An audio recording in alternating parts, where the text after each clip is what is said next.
राधिका बरसाने वारी की जय। वरुथनी एकादशी। युधिष्ठिर जी ने पूछा, हे वासुदेव, बैसाख मास के कृष्ण पक्ष में कौन सी एकादशी आती है? मुझे उसकी महिमा बताइए, इससे क्या लाभ प्राप्त होता है? तब श्री कृष्ण बोले, राजन, बैसाख मास के कृष्ण पक्ष में वरुथनी नाम की एकादशी आती है। यह सर्व सौभाग्यदायक मानी गई है। यह एकादशी इस लोक में और परलोक में भी सौभाग्य प्रदान करती है। वरुथनी एकादशी के व्रत से सदा सुख की प्राप्ति और पाप की हानि होती है।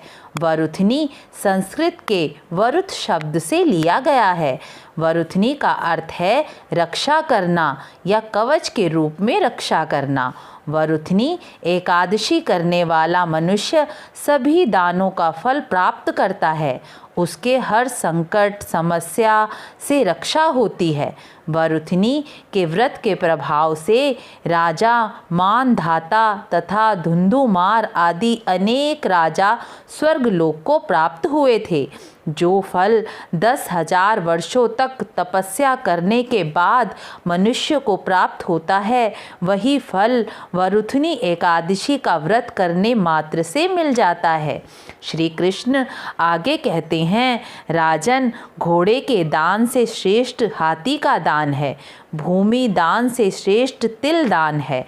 तिल दान से भी बड़ा स्वर्ण दान है और स्वर्ण दान से श्रेष्ठ अन्न दान है, क्योंकि देवता, पितर, मनुष्य सभी को अन्न से ही तृप्ति प्राप्त होती है। विद्वान पुरुषों ने अन्नदान के समान कन्यादान को बताया है और गाय का दान भी कन्यादान के समान है। इन दोनों दानों से बढ़कर विद्या दान है। मनुष्य वरुथनी एकादशी का व्रत करके विद्या दान का फल प्राप्त करता है। वरुथनी एकादशी का व्रत करने वाले मनुष्य को इन सभी दानों का फल प्राप्त होता है।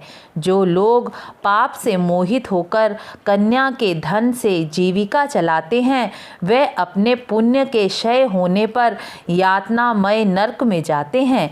इसलिए सर्वथा प्रयत्न करके कन्या के धन से बचना चाहिए। उसे अपने काम में नहीं लगाना चाहिए। जो अपने सामर्थ्य के अनुसार अपनी कन्या को आभूषण से सुसज्जित कर पवित्र भाव से कन्यादान करते हैं, उसके पुण्य की संख्या बताने में तो चित्रगुप्त भी असमर्थ है। जिन परिवारों में कन्या नहीं होती, उन्हें गौदान या किसी गरीब अनाथ कन्या का कन्यादान करना चाहिए, या वे यह भी नहीं कर सकते तो वरुथनी एकादशी का व्रत करना चाहिए। जो मनुष्य वरुथनी एकादशी करते हैं, उन्हें कन्यादान के समान पुण्य की प्राप्ति होती है। राजन, जो मनुष्य रात को रात्रि जागरण कर भगवान मधुसूदन का पूजन करते हैं, वे सब पापों से मुक्त हो परम गति को प्राप्त करते हैं। अतः पाप से पीड़ित मनुष्यों को पूर्ण प्रयत्न पूर्वक इस एकादशी का व्रत करना चाहिए। इसके पढ़ने और सुनने से 1000 गोदान का फल प्राप्त होता है और मनुष्य सब पापों से मुक्त होकर विष्णु लोक में प्रतिष्ठित होता है। राधे राधे।